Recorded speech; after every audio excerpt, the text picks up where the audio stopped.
Muchas gracias. Quiero agradecer a los organizadores, a la Universidad Sergio Alboreda, la invitación que me hizo para venir. A mi buen amigo Fernando Velázquez, un amigo ya de varias décadas. No es la primera vez que vengo a Colombia. He estado ya acá, ya no sé cuántas, si 4 o 5 veces, lo que significa que me ha gustado mucho Colombia y que me han tratado muy bien los colombianos. Sí, y en la universidad, por supuesto, he venido ya diversas veces. El tema mío de desarrollo es la relación entre el derecho procesal y la constitución política. Usualmente se hacen una serie de frases relacionadas con esto. En los libros de texto se encuentran frases que dicen: el derecho procesal penal es el sismógrafo de la Constitución. Se dice también que el derecho procesal penal es derecho constitucional aplicado, y esto tiene una razón de ser, digamos, en donde pues, se hace referencia como el sistema procesal llega también a tener una relación íntima con el régimen político particular, y así, por ejemplo, en los regímenes autoritarios vamos a encontrar, digamos, procesos penales de carácter autoritario, por ejemplo, en el caso del nacionalsocialismo o digamos, en los diversos países de la, digamos, Europa soviética en su momento, encontraremos incluso sistemas procesales muy similares y de carácter autoritario. Igualmente, en un régimen de un Estado de Derecho, pues tiene que caracterizarse el sistema procesal por ser acorde a esto. Aparte de esto, también se hacen ciertas referencias adicionales. Usualmente uno de los aspectos fundamentales también que se tratan es el tema de la prisión preventiva, y se dice que la regulación de la prisión preventiva demuestra el sistema procesal, acusatorio o inquisitivo que se siga en un determinado Estado, y está relacionada también con el sistema político, y ahí vale lo que indiqué con anterioridad. A través del derecho procesal se van a permitir diferentes injerencias en los derechos fundamentales. Vamos a encontrar que los diversos derechos fundamentales van a permitir, dentro de un cierto ámbito, con límites trazados, por ejemplo, por el principio de proporcionalidad, bueno, al que nos hacían referencia don Juan Antonio Lascurain y Eduardo Demetrio el día de ayer, Eduardo Demetrio Crespo, y también con respecto a la presunción de inocencia. Si nosotros vemos la Constitución Política de Colombia, vamos a encontrar muchísimas normas dentro de esta relacionadas con el derecho procesal penal. Posiblemente es una de las ramas que va a estar mayor representada dentro de la Constitución Política. Basta leer el artículo 29 de la Constitución Política de Colombia para que encontremos toda una enumeración de una serie de principios, como lo mencionaba el profesor Lascurain, principios de carácter procesal. Vamos a ver ahí la referencia al debido proceso, va a decir también que la prueba obtenida en contra del debido proceso va a carecer de nulidad,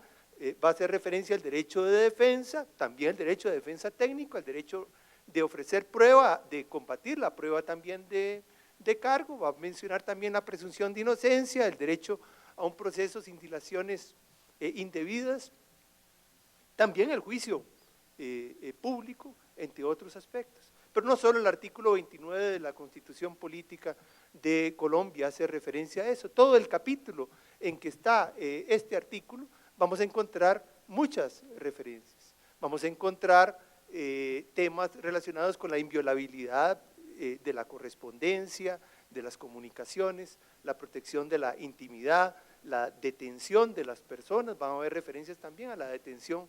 preventiva, a la detención infragancia, a la prohibición de la tortura, al derecho de abstención de declarar. En ese capítulo entre otros derechos, bueno, al nebis in idem también, a la no reforma en perjuicio también encontraremos dentro de este capítulo, y en otros capítulos también a lo largo de la Constitución vamos a encontrar otras normas. Cuando se regula el Poder Judicial vamos a encontrar, por supuesto, referencias a la independencia judicial y una serie de aspectos relacionados con esto. Igualmente cuando se regula, por ejemplo, el Ministerio Público, cuando se regula la forma de acudir por parte de las personas frente a los quebrantos de los derechos, vamos a encontrar también en el capítulo respectivo muchísimas normas de carácter procesal. El Código Procesal también colombiano, si nosotros leemos el Código Procesal Penal colombiano, todos los primeros artículos del Código Procesal Penal colombiano tienen que ver con el tema constitucional. En la exposición de hoy voy a hacer de primero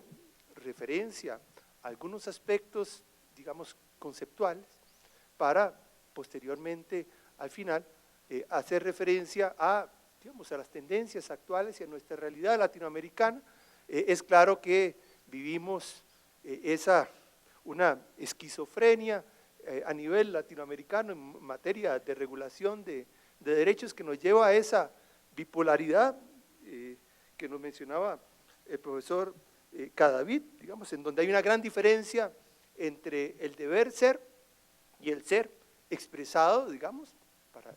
decirlo de alguna manera, por ejemplo, en las referencias a los vampiros y otros temas que se han mencionado en este congreso. En primer lugar, los fines del derecho procesal penal. Usualmente se mencionan varios fines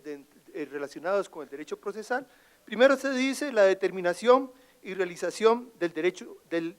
poder punitivo del Estado. A eso hace mención el carácter instrumental que tiene el derecho procesal penal y que es bien resumido en la frase que hizo Belling en la introducción a la edición suya de un libro de derecho procesal en Argentina en los años 40, que decía: el derecho penal sustantivo no le toca un pelo al delincuente. Para tocarle un pelo necesita del derecho procesal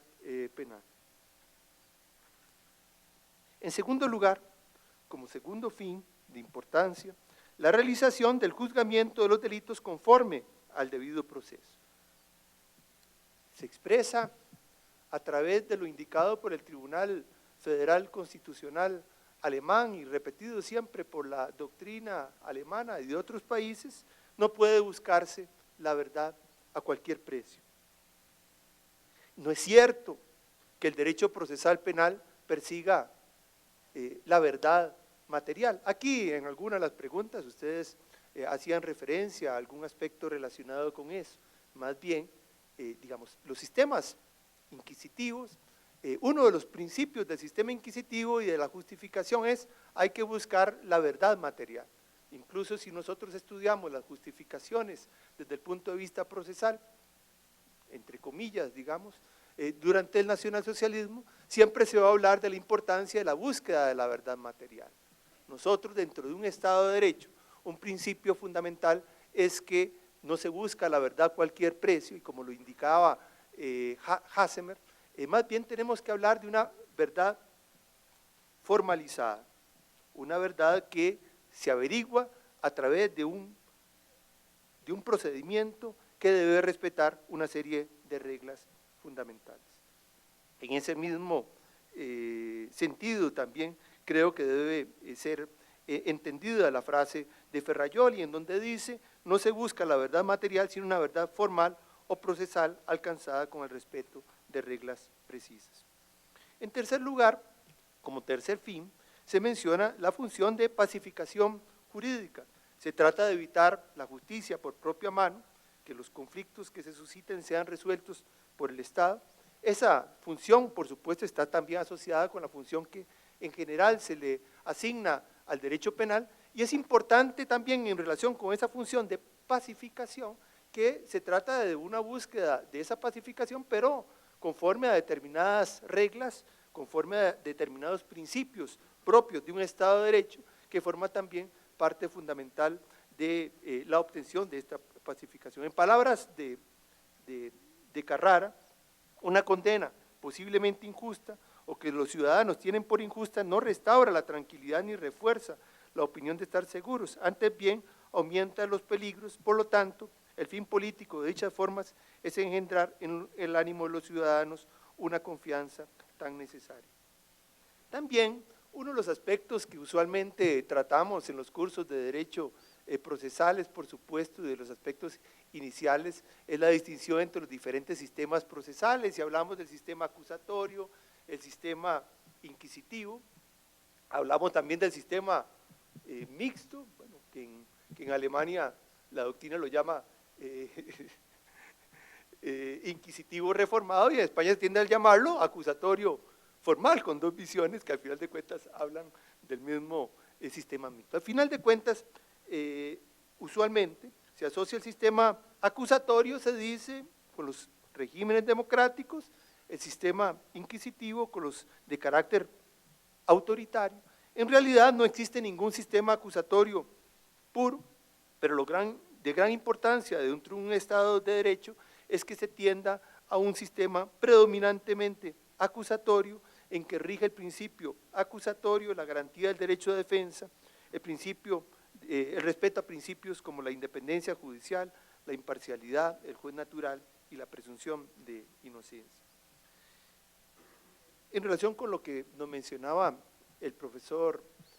Gálvez sobre las fuentes del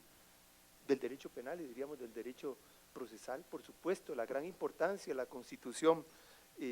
política, pero también de los instrumentos internacionales de derechos humanos, de la Convención Americana de Derechos Humanos, y hay alguna norma también dentro del Código Procesal Penal que habla sobre esto. El profesor Lascuray nos mencionaba ya el control de constitucionalidad. Nosotros hablamos, y es uno de los temas, digamos, más actuales también de discusión en materia de derechos humanos, es el control de convencionalidad en relación con la Convención Americana de Derechos Humanos. Eso expresamente se señaló por la Corte Interamericana, por ejemplo, a partir del caso Almonacid Arellano contra Chile, de la sentencia del 26 de septiembre de 2006, que dice que las autoridades de los diversos estados, administrativas, judiciales, deben aplicar no solo la Convención Americana de Derechos Humanos, sino también los precedentes jurisprudenciales de la Corte Interamericana de Derechos Humanos. Esto tiene mucho más, tiene una gran importancia también en relación con la precisión de una serie de las garantías constitucionales y los problemas que tenemos muchas veces en relación con esto. Por eso, el régimen de garantías procesales es mucho más amplio que el que está en la propia Constitución política, sino tiene que ser complementado a través de estos instrumentos internacionales de derechos humanos como la Convención Americana de Derechos Humanos. La concepción tradicional de los derechos fundamentales y que se expresa en el mismo Ferrajoli usualmente nos dicen que los derechos individuales, la actitud del Estado es un respetar fundamentalmente, prácticamente un no hacer, digamos, el no quebrantar, y en relación con los derechos sociales, un deber del Estado de realizar prestaciones. En realidad esta concepción no es adecuada y tampoco es adecuada en relación con el tema que hablamos el día de hoy, porque las garantías procesales requieren toda una serie también de obligaciones de hacer de parte del Estado, de dotar de medios materiales y de una legislación adecuada para garantizar el acceso a la justicia. Necesitan garantizar cantidad suficiente de jueces, fiscales, defensores públicos o de oficio, condiciones materiales y salarios adecuados, la garantía de la independencia judicial de los jueces y objetividad del Ministerio Público, infraestructura física adecuada, equipos de cómputo, dotación de recursos suficientes para la policía y el Ministerio Público para realizar una investigación seria y en un plazo razonable, recursos para realizar exámenes periciales y fundamentalmente de gran importancia es la defensa pública de oficio, dotar de una adecuada defensa pública de oficio, lo que no es sino una consecuencia del principio de Estado social de derecho y que esta defensa pública de oficio debe verse como un servicio público y no propiamente como un servicio de caridad o de beneficencia como se ve en ocasiones. En relación con ese deber de actuación de parte del Estado y con respecto a lo que nos indicó el profesor Cadavid, hoy día también en la jurisprudencia de la Corte Interamericana de Derechos Humanos sí, se habla del deber de investigar de parte del Estado las violaciones graves a los derechos humanos, realizar una investigación en un plazo razonable, que el asunto sea resuelto por un tribunal independiente e imparcial y establecido previamente en la ley, aunque hay que decir, no hay un deber de encontrar a un culpable,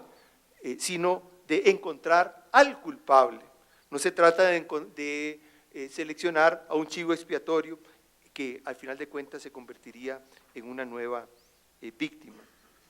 La Corte Interamericana también ha señalado que hay responsabilidad estatal no solamente en acciones violatorias de los derechos humanos llevadas a cabo por los funcionarios judiciales, sino también las que se llevan a cabo con la tolerancia de eso, por ejemplo, privaciones de libertad arbitrarias, ejecuciones extrajudiciales, práctica de la tortura, desaparición de personas, etc. Es importante en todo esto mencionar la relación también que tiene con lo que hemos conocido como el garantismo y el garantismo penal con respecto al sistema de garantías. El garantismo, al final de cuentas, lo que reclama es el respeto de los derechos fundamentales y de los derechos humanos, no solo desde el punto de vista formal, sino también sustancial. Por supuesto, va a desarrollar toda una serie de principios a partir de esto. Zaffaroni indicaba que el garantismo, al final de cuentas, no era sino un sinónimo de un Estado de Derecho. El garantismo debe llevar a una concepción heteropoyética del Estado y del derecho. Estos están en función de las personas y no un fin en sí mismo, y además operan como límites a las mayorías, a los principios democráticos, en donde la mayoría no tiene un poder irrestricto, sino debe respetar los derechos fundamentales y los derechos humanos de las minorías. En todo esto, para citar a Ferrajoli, no puede castigarse un ciudadano solo porque responda al interés o la voluntad de la mayoría. Ninguna mayoría, por más aplastante que sea, puede hacer legítima la condena de un inocente o subsanar un error cometido en perjuicio de un solo ciudadano.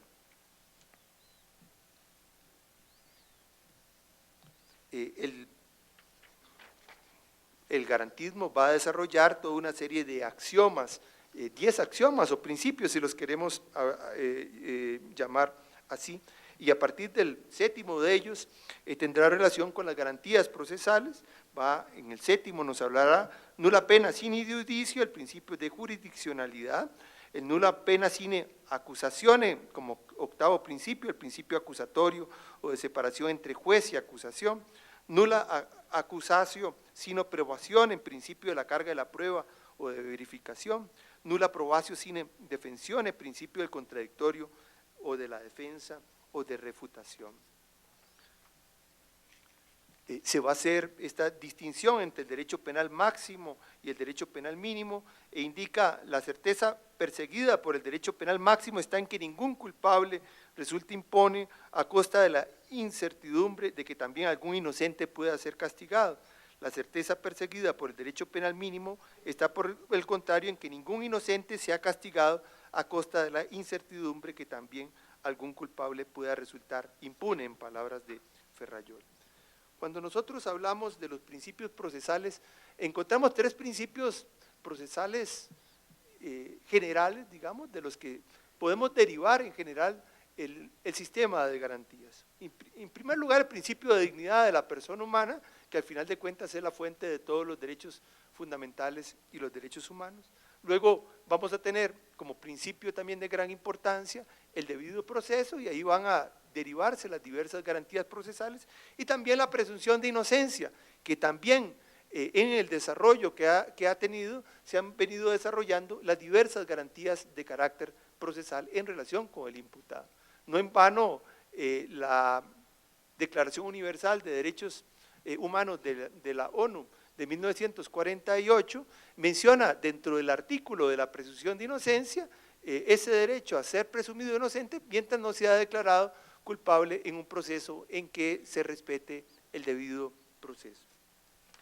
Con respecto al debido proceso, yo quiero señalar algunas ideas generales. En primer lugar, un Estado de Derecho requiere el respeto del debido proceso. En segundo lugar, el debido proceso requiere el respeto de los derechos fundamentales, es una exigencia del principio de dignidad de la persona humana y opera como un límite a las mayorías. Rige no solo en el proceso penal, sino también en otros procesos, incluso en la vía administrativa, como lo indica la propia Constitución colombiana. El debido proceso no protege solamente a los imputados, sino hoy día también, y en relación con aquello que nos indicaba el profesor Cadavid, se tiende a hablar también de que el debido proceso también protege a las víctimas y con una serie de matices diversos a los que haré referencia posteriormente. El debido proceso implica el respeto de las garantías ante la justicia penal establecidas en el derecho constitucional y el derecho internacional de los derechos humanos, exige que no puede buscarse esa verdad a cualquier precio y lleva también a la ilicitud de la prueba obtenida directamente o indirectamente con una violación al debido proceso. Como algunas de las garantías del debido proceso, se menciona el juez independiente, legal e imparcial, en relación con todos los sujetos que intervienen en el proceso penal, bueno, y el juez natural, la presunción de inocencia con respecto al imputado, la garantía del derecho de defensa, hoy día con respecto a todos los que intervienen dentro del proceso penal, pero con un énfasis en el imputado, el derecho a ser oído y ofrecer prueba y a confrontar la prueba contraria, bueno, derivado del principio anterior, el derecho a una resolución en un plazo razonable. Dentro del proceso penal encontramos una serie de garantías, ya antes hice mención a diversas garantías establecidas en la Constitución Política colombiana, por lo que voy a obviar, repetir en relación con eso. Hoy día también se habla del derecho a la víctima a un debido proceso y el artículo 8, inciso 1 de la Convención Americana es entendido como referido a todos los sujetos que intervienen en un proceso judicial. La víctima se habla del derecho a una investigación seria realizada por un juez independiente e imparcial en un plazo razonable, el derecho a ser oída, el derecho a ser protegida frente a las amenazas y agresiones, la protección de víctimas y testigos, la protección frente a la segunda victimización, el derecho a la reparación del daño. Se trata al final de cuentas de derechos que están relacionados con la posición de la víctima en particular y que difieren de los derechos que posee el imputado. De gran importancia en relación con la garantía del debido proceso, yo quiero mencionar la importancia del principio de independencia judicial, de imparcialidad y del juez natural,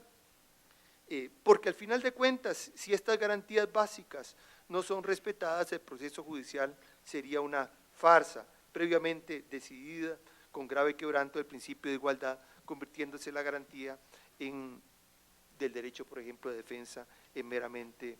formal. Encontramos una serie de normas en que se ha desarrollado el principio de independencia judicial como un aspecto fundamental y el principio de imparcialidad de gran relevancia, digamos, para la garantía del debido proceso. Voy ahora a pasar a esta segunda parte que les había mencionado. Al inicio hacía mención yo a esta relación estrecha entre el régimen político y el sistema procesal. Sin embargo, hoy día podemos poner en entredicho si esto en la realidad ocurre, como una crítica a esa falta de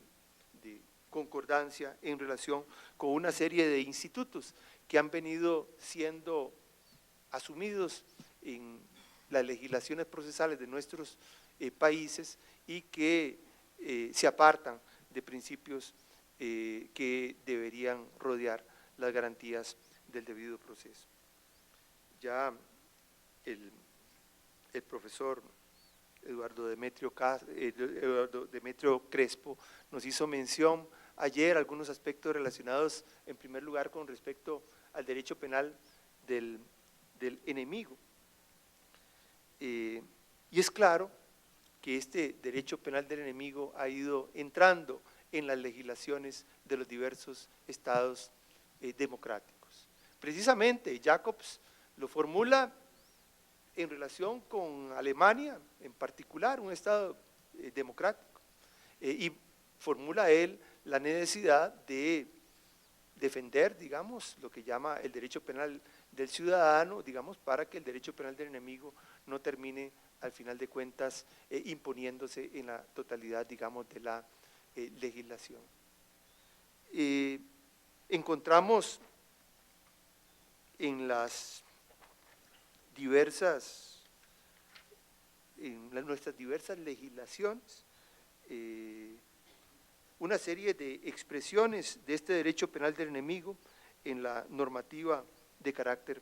procesal. Por un lado, encontramos, por ejemplo, en diversos países, extensiones del periodo de detención policial y sin control judicial. Estoy hablando de estados democráticos, porque es claro que en los estados autoritarios, el mismo nacionalsocialismo, la expresión del derecho penal del enemigo es totalmente irrestricta. La falta de asesoramiento de la defensa técnica en la detención policial, en determinados países la autorización de la tortura y los malos tratos para la obtención de la información que ayuda a prevenir riesgos, una gran discusión que se ha desarrollado en diversos países, por ejemplo en los Estados Unidos de América, la flexibilización de las reglas de la prueba ilícita, la utilización del principio de proporcionalidad, pero en un sentido inverso, no para que sirva como una contención a las injerencias en los derechos fundamentales, sino más bien como una justificación, de modo que no se decrete la nulidad de la prueba en asuntos graves, la extensión de la privación de libertad sin que exista condena, ya sea a título de prisión preventiva o detención sin proceso, las inversiones de la carga de la prueba en contra de la presunción de inocencia, lo que nos mencionaba el profesor Cadavid en relación con lo que denominaba las teorías de la carga dinámica de la prueba, la flexibilización de las autorizaciones estatales en la injerencia a la intimidad por control de conversaciones o visual, de las conversaciones en recintos privados o control de conversaciones privadas dadas en lugares públicos, la flexibilización de los controles a las comunicaciones telefónicas o por internet, la extensión de los llamados testigos de la corona, la extensión de los testigos de los agentes encubiertos, la admisión de testigos anónimos, la justicia sumaria. Han ido admitiéndose toda una serie de, digamos, de flexibilizaciones a los principios del Estado de Derecho, y creo que no ha operado, digamos, ese control, como lo decía el profesor Cadavid, ese control de constitucionalidad, digamos, de parte de los diferentes países. Esta autocontención o prudencia que mencionaba el profesor Lascurain ha ido demasiado lejos en muchos de estos aspectos. Es importante, y yo quisiera indicar también con uno de los temas que trató el profesor Crespo, como es de gran importancia, digamos, en relación con este derecho penal del enemigo, la crítica del mismo y la crítica irrestricta como quebranto del principio de dignidad de la persona humana, y con también la crítica relacionada con esa flexibilización y esa relativización de los derechos que se ha venido justificando a partir del mismo, a lo que hacía mencionó el profesor Cadavid. Y muchas veces en estos temas, al final de cuentas, la doctrina y los autores y la jurisprudencia se van también nada más en la expresión de los principios que nos mencionaba el profesor Lascurain, pero cuando llegamos a aspectos prácticos, estos principios no llegan a aplicarse, digamos. Eso para decir que muchas veces encontramos en los autores un rechazo generalizado del derecho penal del enemigo, pero cuando hablamos de institutos particulares del derecho penal del enemigo, no cesa, digamos, esa crítica. Y eso, por ejemplo, saliéndome un poco del tema, con lo que nos indicó el profesor Crespo, por ejemplo, con mención a la custodia de seguridad que en Alemania permitía mantener privado de libertad a sujetos que se consideraban peligrosos, aún después de cumplida la pena privativa de libertad, que según Jacobs es una de las mayores expresiones de ese derecho penal del enemigo, pero que no recibía ninguna crítica en Alemania, e incluso profesores en el extremo opuesto de Jacobs como Hassemer lo llegaban a justificar públicamente. Creo que tenemos que tratar de ser coherentes en nuestras posiciones.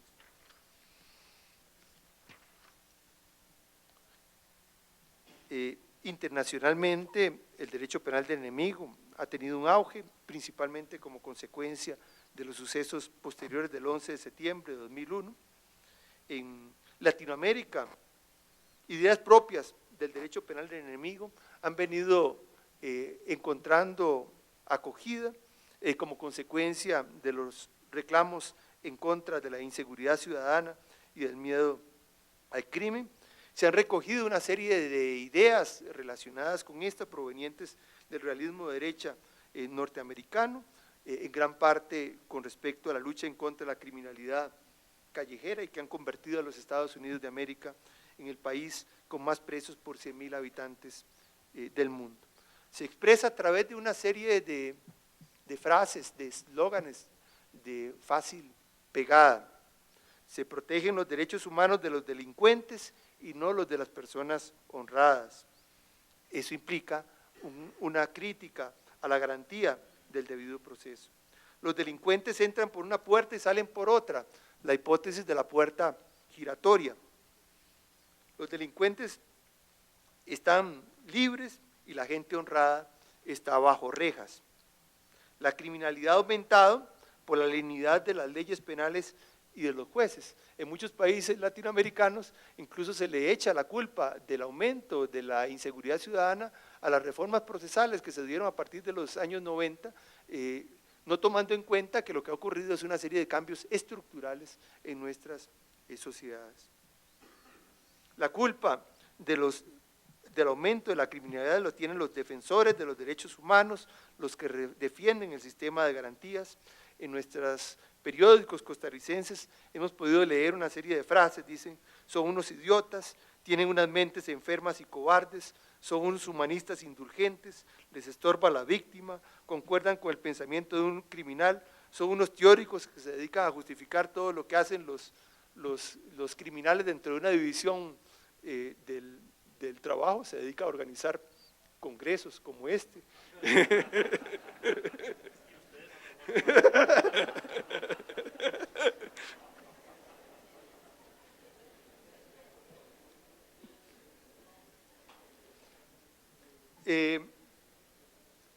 Hay una tradición en Latinoamérica de quebranto a los derechos humanos que viene de la doctrina de la seguridad nacional, de actuaciones de hecho, detenciones arbitrarias, tortura, desapariciones de personas, y que se han aplicado también, al final de cuentas, como bien lo indicaba ya desde hace mucho tiempo Eugenio Raúl Zaffaroni, en un artículo que hablaba que se titulaba algo así como de la seguridad nacional a la seguridad ciudadana, en donde hoy día en diversos países se procede a esas ejecuciones extrajudiciales y a la práctica de la tortura, con la justificación del combate de la criminalidad. En Latinoamérica, ya lo mencionaba, se inició una reforma procesal en la década de los 90. Se consideraba esto como en muchos países como parte del proceso de paz, de conciliación, de democratización. Se estimaba que el sistema procesal predominantemente inquisitivo en la mayoría de los países había propiciado el quebranto de los derechos humanos. Veíamos, bueno, en diversos países como cientos de habeas corpus en Argentina, todos declarados sin lugar en relación con las desapariciones forzadas de personas. Hasta los años 90 teníamos en Latinoamérica en general países con una legislación procesal de carácter inquisitivo, de larga duración, con grandes cantidades de presos sin condena, de gran importancia en relación con eso. Fue una investigación que se hizo por parte de ILANUT a principios de los años 80 con respecto a los privados de libertad sin condena, y trazaba cómo el 65% de los privados de libertad en Latinoamérica en ese entonces eran privados de libertad a título de prisión preventiva.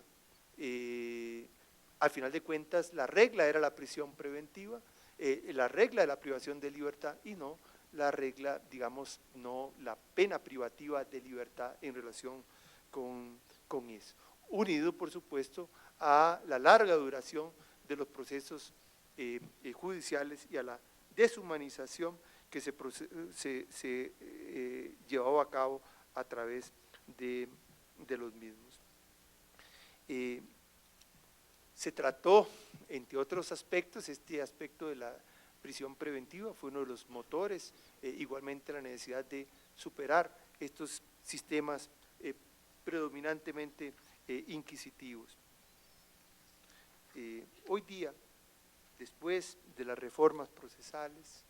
vemos con gran tristeza esa realidad latinoamericana de los vampiros, del hacinamiento carcelario, de los presos sin condena. Vemos cómo las cantidades de presos en prisión preventiva, si nosotros vemos a través de las estadísticas, no han variado en gran medida en relación con las que existían antes de la reforma procesal penal. Vemos también cómo se ha producido todo un proceso de contrarreforma procesal, limitando diversas garantías, extendiendo entre uno de los aspectos fundamentales el dictado de la prisión preventiva y las causales de prisión preventiva en el sentido de la legislación existente antes de la reforma procesal.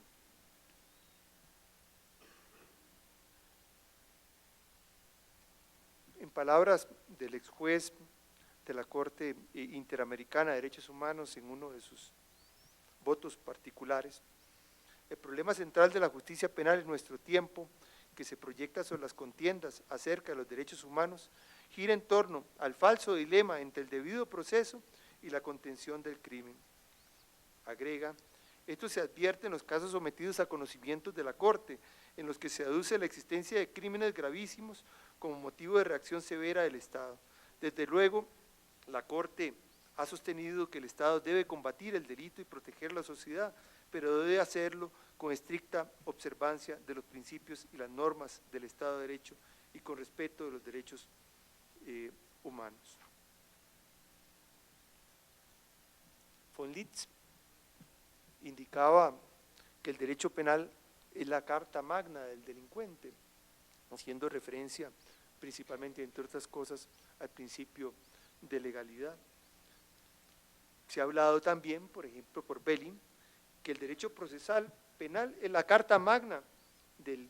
individuo, o en la terminología de la época, como lo expresó Carrara, del hombre honrado, la carta magna de todas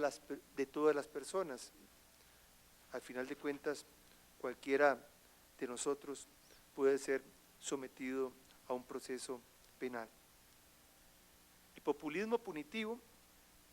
tenía una frase que extendió hace varias décadas, que decía, y en el sentido norteamericano del término, un liberal es alguien que nunca ha sido asaltado. El liberal en el sentido de respetuoso de las garantías, allá dirían, digamos, podríamos decir el progresista. Luego la cambiaron esa frase y dijeron, ya no quedan liberales porque todos fueron asaltados. Yo diría que un populista es alguien que nunca ha sido detenido. El sistema de garantías no es sino el propio de un Estado social de derecho. Debemos preguntarnos si queremos seguir siendo un Estado de derecho. Se propone seguridad a cambio de libertad, pero la experiencia ha determinado que en esas propuestas se terminan perdiendo ambos. La propuesta garantista debe llevar a la necesidad de reconocimiento de la necesidad del derecho penal, pero de un derecho penal respetuoso de la tradición ilustrada y del derecho internacional de los derechos humanos, sin perder de consideración de que no es a través de las leyes que pueden cambiar realidades sociales, consecuencia de cambios estructurales, sino a través de una política social adecuada, como lo hizo referencia el día de ayer el profesor Benavides Vanegas. Muchas gracias.